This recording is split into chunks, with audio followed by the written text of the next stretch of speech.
dagskrá næsta lið sem umræða framtíðarsýn og samþætta hverfaþjónustu og hlutverk hverfisráða í Reykjavík. Og fyrst tekur til máls borgarfulltrúi Sóley Tómasdóttir.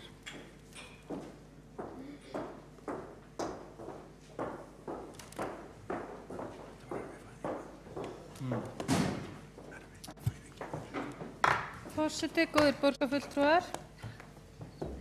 Vorið 2010 var myndaður meirihluti hérna í Reykjavík af hálfu Besta flokks og Samfylkingar, þar sem gefin var út samstarfsyfirlýsing. Og í samstarfsyfirlýsingunni var talað fyrstu verk. Og bara mjög snemma í kaflanum fyrstu verk stendur hverfisstefna. Ég veit ekki hvort þessi fyrstu verk skiptir ekki máli. Allavega það í samstarfsyfirlýsingu Besta flokks og Samfylkingar mjög skýr áhersla á aukna hverfavæðingu. Þar stendur aukin verkefni og fjárráð flytjist til hverfaráðanna og í samráði við íbúa og starfsfólk verði útfærðar tillögur hvernig best sé að draga úr miðstýringu og auka sjálfstæði hverfanna með eflingu hverfisráða, hverfatengdrar þjónustu og forgangsröðun í rekstri innan hverfis. Þetta leist mér mjög vel á og ég hlakkaði til að taka þátt í þessari vinnu. Enda held ég að allir flokkar nema þá mögulega sjálfstæðisflokkur hafi kynnt þetta sem stefnu sína í fyrir síðustu borgarstjórnarkosningar. Allir töluðu fyrir því að það þyrfti að efla þjónustumiðstöðvarnar, það þyrfti að efla hverfisráðin, það þyrfti aukna dreifstýringu í borginni og draga úr miðstýringu, það þyrfti að valdefla fólkið í borginni. Stuðla að auknum félagsauði í hverfunum og leyfa hverfunum að njóta sín með þeirri sérstöðu sem að það ríkir. Það var samt ekki fyrr en einhvern tímann að mig minnir í byrjun árs 2012, eitthvað svoleiðis, 2011-2012, sem að skipaður var starfshópur í þeim tilgangi að efla hverfaþjónustu og hverfisráð. Og í þeim starfshópi sátu fulltrúar allra flokka, meðal annars ég, og við áttum rosalega gott samstarf. Það var rosalega skemmtilegt að vinna, við fengum inn alls konar fólk sem hefur mjög sterkar hugmyndir það hvernig hægt að útfæra kerfið þannig að það sé effektífara en samt nær fólkinu og vorum tiltölulega sammála það sem þyrfti að gera. Þetta var einhver ágreiningur uppi en við vorum allavega dálítið stemd fyrir því að breyta. Við vorum komin ansi langt með að nálgast niðurstöðu þegar að allt í einu var hægt að boða til funda. Það var komin skýrsla sem að lá fyrir með svona helstu niðurstöðum og tillögum sem að okkur þótti eðlilegt að fara í. Ekki alveg víst að þessar tillögur myndi skapast sátt en okkur þótti eðlilegt að þessi skýrsla færi til rýningar hjá fjármálastjóra og einhverjum fleirum innan kerfisins svona áður en lengri yrði haldið og töldum jafnvel að þessi vinna fengi sambærilega meðferð og aðalskipulagið og húsnæðisstefnan og atvinnustefnan og önnur sú stefnumörkun sem hefur verið mótuð í borginni að þegar það væru komin einhver drög að þá yrði málið tekið til umfjöllunar meðal annars hér inn í borgarstjórn, yrði kannski lagað og bætt og svo reynt að ná samstöðu einhvers konar stefnu sem að við gætum öll unnað við. Þetta gerist aftur á móti ekki með þessa stefnu, heldur dó hún bara einhvers staðar, hvarf inn í ráðhúsið og síðan hefur ekkert gerst. Það voru ekki boðaðir fundir, það voru engar útskýringar á því hvers vegna ekki voru boðaðir fundir, það var ekkert sem að benti til annars heldur en að skýrslan hefði týnst og fólk hefði bara gleymt því að starfshópurinn hefði verið settur á laggirnar.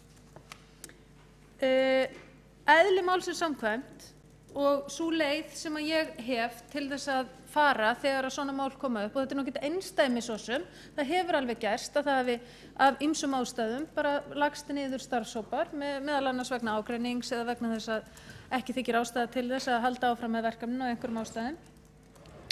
En þegar að það gerist og eins og í þessu tilfelli að þetta mál einhvern veginn bara deyr drottni sínum án útskýringa að þá leita ég svara í borgarráði. Það borgarráð sem að skipa þennan starfshóp og mér finnst eðlilegt að ég óski eftir upplýsingum hvað sé í gangi inn í borgarráði. Ég fæ engin svör. Ég byrjaði að spyrja þetta held ég í maí á síðasta ári, ítrekkaði í september á síðasta ári, ítrekkaði aftur núna einhvern tímann eftir jólin og ennþá gerist ekki neitt. Og hvað þá til ráða? Og hvernig stendur á því að meirihlutinn leyfir sér að svara ekki fyrir það sem í gangi, að útskýra ekki fyrir öðrum kjörnum fulltrúum, fyrir samstarfsfólki sínu, hvað í gangi, heldur lætur bara eins og ekkert sé. Og þetta kemur aftur inn á aðra fyrirspurn sem ég með inn í borgarráði og skiptir máli, þar sem ég óskaði eftir minnisblaði frá skrifstofustjóra og skrifstofu borgarstjórnar það hvað teljist eðlilegur dráttur á svörum við fyrirspurnum kjörinna fulltrúa. Það ekkert eðlilegt að fulltrúar minnihlutans skuli þurfa að bíða mánuðum saman.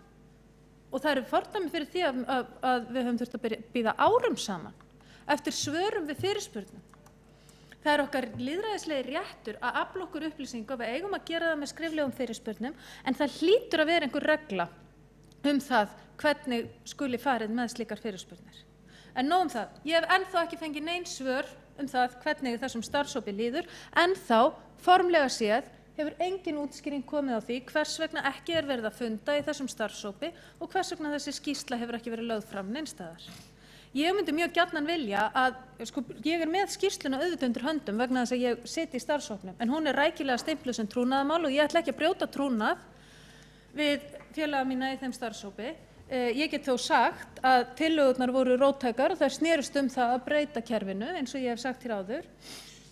En ég myndi mjög gjarnan vilja að hér kæmu upp fulltrúar meirihlutans og útskýrðu fyrir mér hvað það var sem gerðist. Og ekki bara fyrir mér, heldur líka fyrir borgarbúum, vegna þess að borgarbúar hafa sjálfsögðu rétt á því að vita hvað það sem að gerast. Þeir sjá í fundargerðum að það eru skipaðir starfshópar, þeir sjá samstarfsyfirlýsingar, þeir sjá það sem að gerast og þeir eiga rétt á því að vita hvers vegna ekki haldið áfram með mál sem að bæði búið að lofa og setja af stað. Ég ætla að láta þetta duga í bili, ég vonast til þess að fulltrúar meirihlutans sjá sér fært að svara mér allavega hér í heyranda hljóði þó að þeir hafa ekki séð ástæðu til þess í borgarráði. Og ég vona að það komi einhverjar haldbærar skýringar á þeim drætti sem orðið hefur á málinu. Þá borgarfulltrúi Sólveig Tómasdóttir lokið máli sínu og þá borgarfulltrúi Dagur B. Eggertsson næstur á mælendaskrá.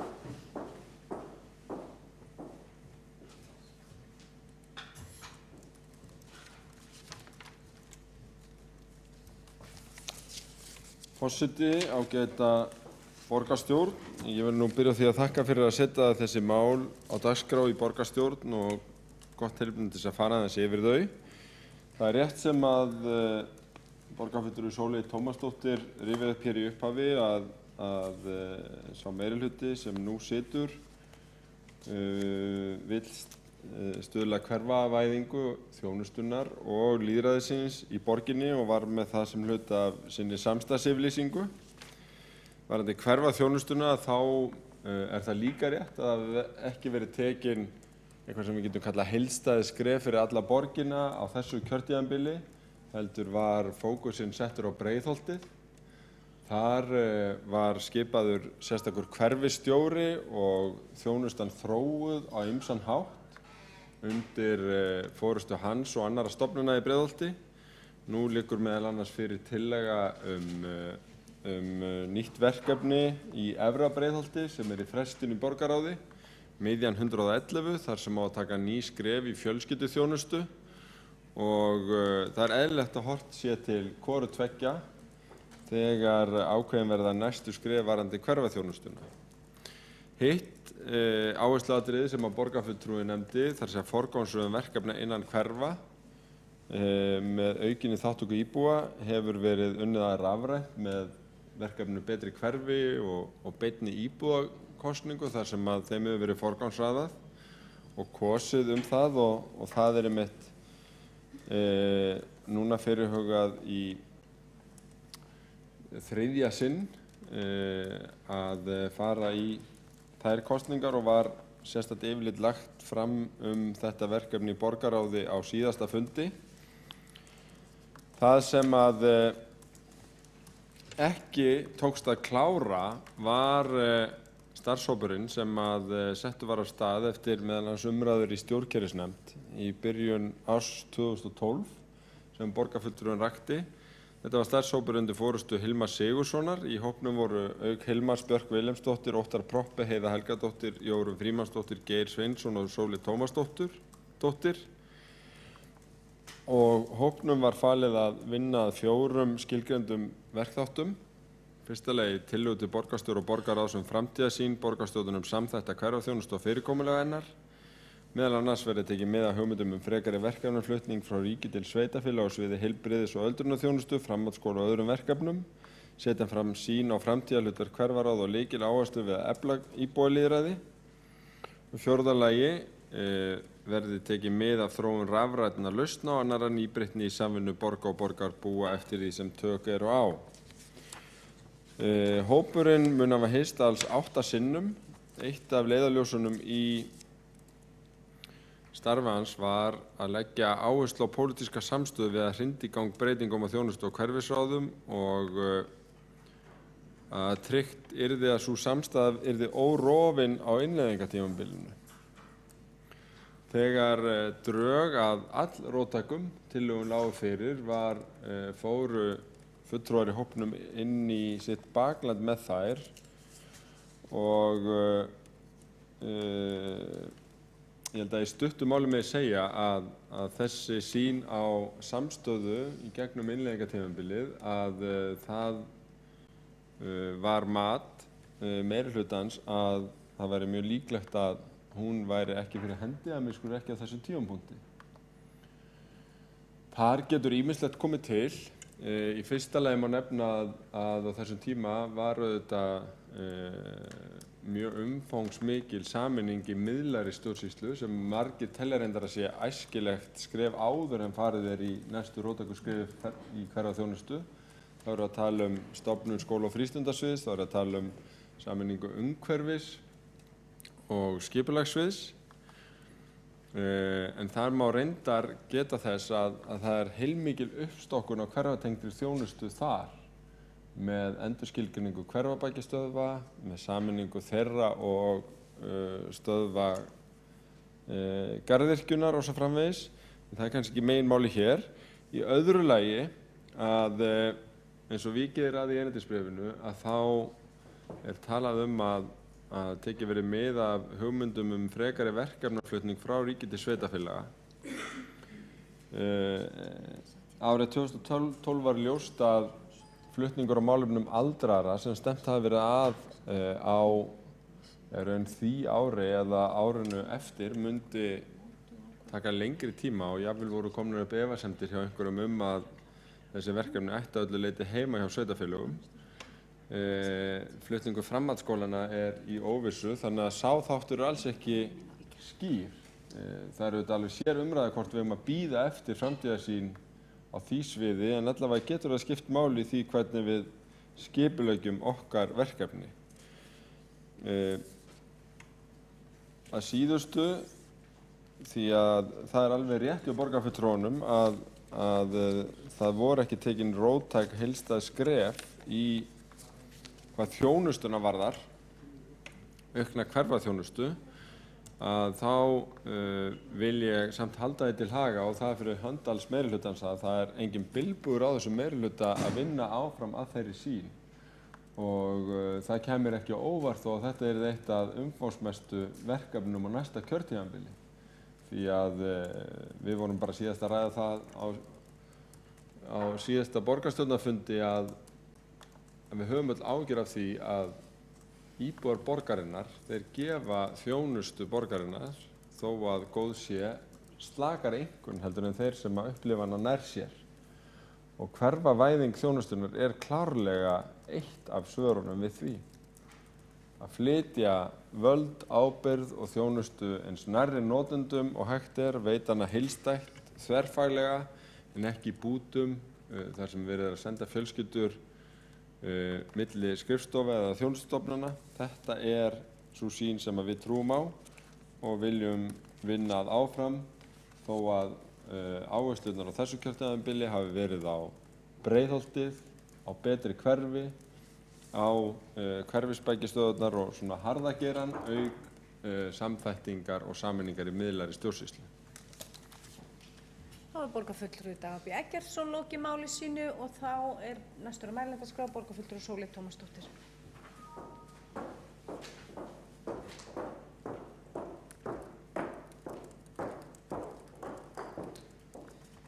Forseti, góðir borgarfulltrúar. Borgarfulltrúinn svaraði mér ekki í því hvers vegna ekki hefðu borist svör í borgarráði. hvers vegna drátturinn hefði verið svona svakalegur á svörum störf hópsins í borgarráði. Og þetta bara mjög meinlegur ávani, finnst mér, sérstaklega í borgarráði, að hunsa fyrirspurnir minnihlutans, og ég myndi vilja fá einhverjar útskýringar á því hvernig stendur á því hér. Nú, tvennt langar mig til að segja. Annars já, tillögurnar voru róttækar og mér finnst leiðilegt að tala ekki þær efnislega hér, en ég vil ekki gera það til þess að halda trúnað. Tillögurnar voru róttækar og já, það hefði alveg mátt ætla það að það myndi kannski krefjast talsverðar vinnu að ná þær sátt. En það aldeilis ekki fordæmalaust að meirihlutinn hafi hér lagt fram tiltölulega bara hráar stefnur sem hefur verið unnið með og náð sátt og þá nefni ég til dæmis atvinnustefnuna sem hér var lögð fram til umræðu og ég man eftir því að sjálf hélt ég mjög harðorða ræðu þar sem og trúði því ekki, í einlægni trúði ég því ekki þegar ég las þessa stefnu fyrst að ég ætti nokkuð tímann eftir að standa að henni, en eftir talsverða vinnu, marga fundi og heilmiklar umbætur að þá náðum við lendingu atvinnustefnu sem bara hið bærilegasta plagg. Það sama hefði getað gerst með þetta. Jafnvel þó að þetta sé tiltölulega róttækt eins og þetta í skýrslunni núna, að þá auðvitað hægt að vinna með það og ná einhverju lendingu ef að viljinn fyrir hendi. Og það það sem ég hélt að ætti að gera, bara eins og hefur verið gert með annað, með húsnæðisstefnuna, með atvinnustefnuna og fleira. Vegna þess að borgarfulltrúinn talaði miðlægar breytingar sem að sumir segja séu forsenda, aðrir segja að koma á eftir, sumir segja þurfa að gerast samhliða, aðrir ekki, að þá ég sérstaklega, það vaktiði mig sérstaklega til umhugsunar að þetta mál skyldi sofna vegna þess að ég samþykkti sameiningu hörðu sviðanna, umhverfis- og skipulagssviðs og framkvæmdasviðs og þær stjórnkerfisbreytingar vegna þess að ég trúði því að þessi hópur myndi ljúka störfum og við færum í alvörunni í það að dreifa betur úr stjórnkerfinu. Ég hefði aldrei samþykkt hitt, ég hefði allavega gert það með allt öðrum hætti og allt öðrum forsendum ef að ég hefði vitað að þetta kæmi til með að deyja. En þarna hafði ég þá trú að við værum að taka saman stóru sviðin, gera minna úr þeim og færa bæði þjónustuna og stjórnkerfið meira út í hverfin. Og mér finnst ég pínulítið hafa verið svikin af hálfu meirihlutans með því að sannfæra mig að við værum að fara í þessa vegferð en hætta svo að miðri leið og enda í rauninni með miðstýrðara kerfi heldur en við vorum með áður en við hófum þessa vinnu. Og það finnst mér leiðilegt. En ég óska eftir því að fá frekari upplýsingar það sem ég hef spurt hér. Þá borgarfulltrúi Sólveig Tómasdóttir lokið máli sínu og þá tekur til máls borgarfulltrúi Dagur B. Eggertsson. Forseti, ágæta borgarstjórn, svörin hafa dregist og ég biðst velvirðingar á því. Þau í yfirlestri og verða vonandi lögð fyrir borgarráð í vikunni. Þá borgarfulltrúi Dagur B. Eggertsson lokið máli sínu. Óskar borgarfulltrúi taka til máls?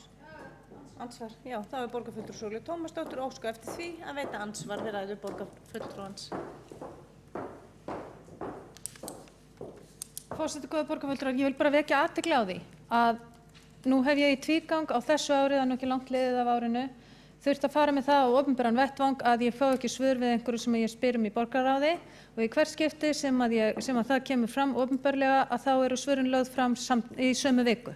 Það allsérstakt, verður að segjast, þegar ég hef beðið eftir svörum við spurningum svo mánuðum skiptir að þau skuli allt í einu óvart verða tilbúin í þeirri sömu viku og ég fer með dráttinn á opinberan vettvang, annaðhvort hér í borgarstjórn eða fjölmiðla.